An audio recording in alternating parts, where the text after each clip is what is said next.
Okay, so today we're going to be talking about context clues. Context clues are part of the lesson that we went through and are in your notes, and you can find them on the website also. But the context clues are those clues inside a sentence that help you determine what the meaning of an unknown word is. And it gets important because it does help you develop a better understanding of what the author's message is. It helps you create a better picture in your mind of what you are reading, and it also helps with comprehension and the overall understanding of the story. It is really important that you be a good reader and pause your reading for a moment to understand what you are reading and then continue. So number 1, John was known as a reticent student, or one that was very quiet and never talked in class. What is that meaning of the reticent student? Well, it says or, meaning that it has an alternative word to this, and it's meaning very quiet and never talked. So, describing a very quiet, never talked type of person, I could use the term was a very quiet student.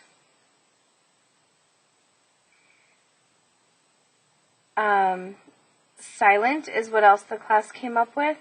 But I need to realize that it was not a very loud student at all. Very quiet, very timid type of student. Cancer can be a fatal disease, but new medicine and research is helping to increase the odds of survival. So if it can be a fatal disease, but that tells me there's an alternative, helping to increase odds of survival. So if we're talking about the ability to survive, and I have a but, which tells me I have kind of like that opposite, it's offering something that's different of before. And I know survival and fatal are going to be kind of antonyms. So fatal would mean something like causing death. Now again, we do not need to be Webster's Dictionary here when we are going through them.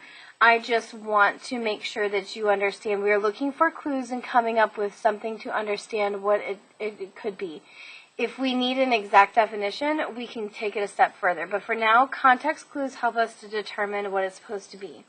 So cancer is a causing death disease, but new medicine research is helping to increase the survival. It does fit in there. When I need to substitute. Kathleen was encumbered with all the packages, but Alan came to help her since her arms were weighed down with everything she was carrying. She was encumbered with all the packages. So her arms were weighed down with everything she was carrying. So she could be maybe overwhelmed because she's carrying so much. And her arms are heavy.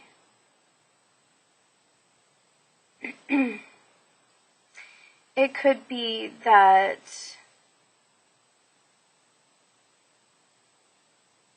she could be kind of stuck with all the packages, and since her arms were weighed down, she was encumbered. I'm assuming she wasn't able to move very well, so I'm going to have to come up with a definition that's close to that. But luckily, Alan came along to help her. Now, though our class thought that putting the rubber snake in the science teacher's desk was funny, the principal wasn't pleased with our little escapade. Okay, so I have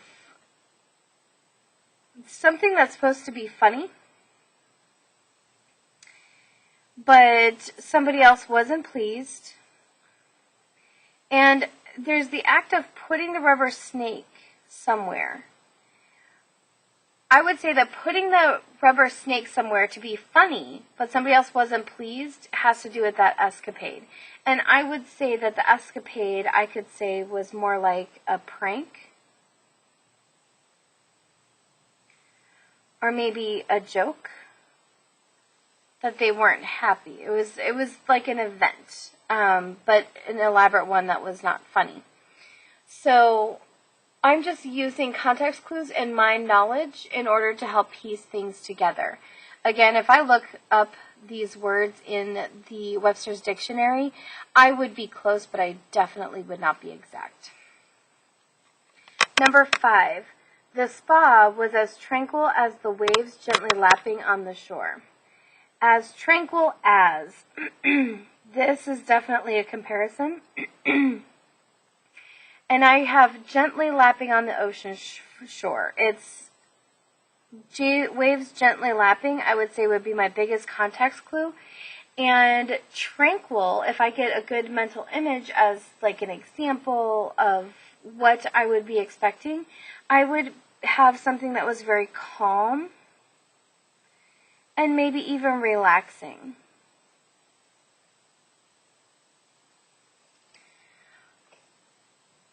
Okay, so my birthday always coincides with the end of summer vacation, so I never got to celebrate my birthday in school. So if it coincides, so it's an always, right? That's important. It's always the end of summer. So I never got to celebrate it in school. So I would say that coincides would be something that is at the same time.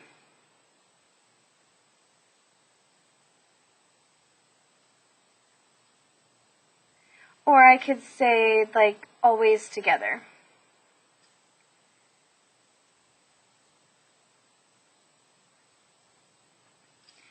Okay, so context clues are rather challenging, but looking and finding those pieces of evidence become exceptionally important and underlining them and working through those little context clues. It's like being a detective or even a scientist, trying to piece information together to make more sense.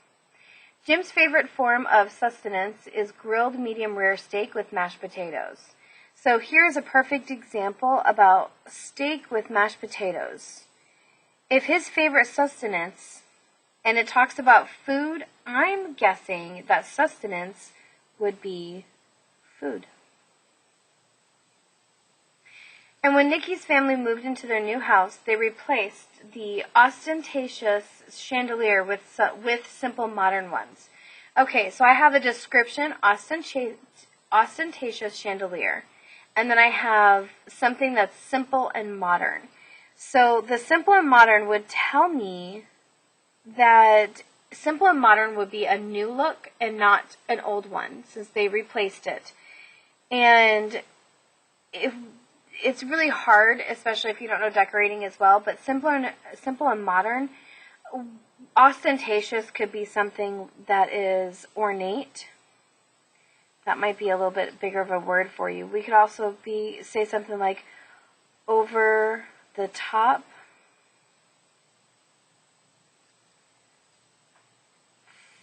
Full of details.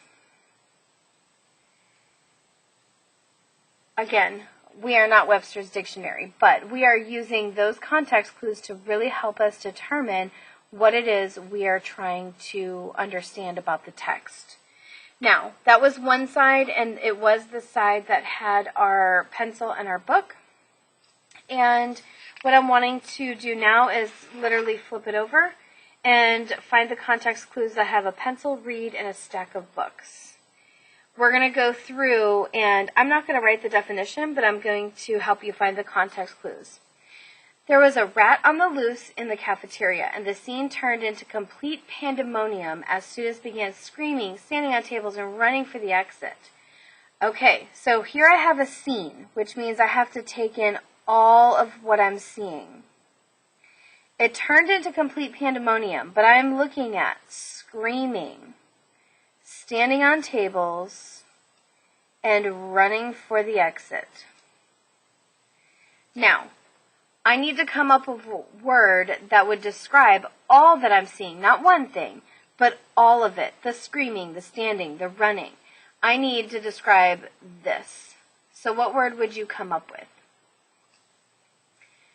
Okay, so we have Fido was such a furtive dog that he managed to sneak into the cabinet and get himself a bone without his owner even noticing. All right, so we have a furtive dog. So not only is he sneaking, but without his owner noticing. That's really something very interesting. So to sneak somewhere without the owner noticing, and then he got himself a bone. I don't know where they are, but I don't know if that's a hard spot to get into, but he's definitely got some things going for him. What do you think furtive means?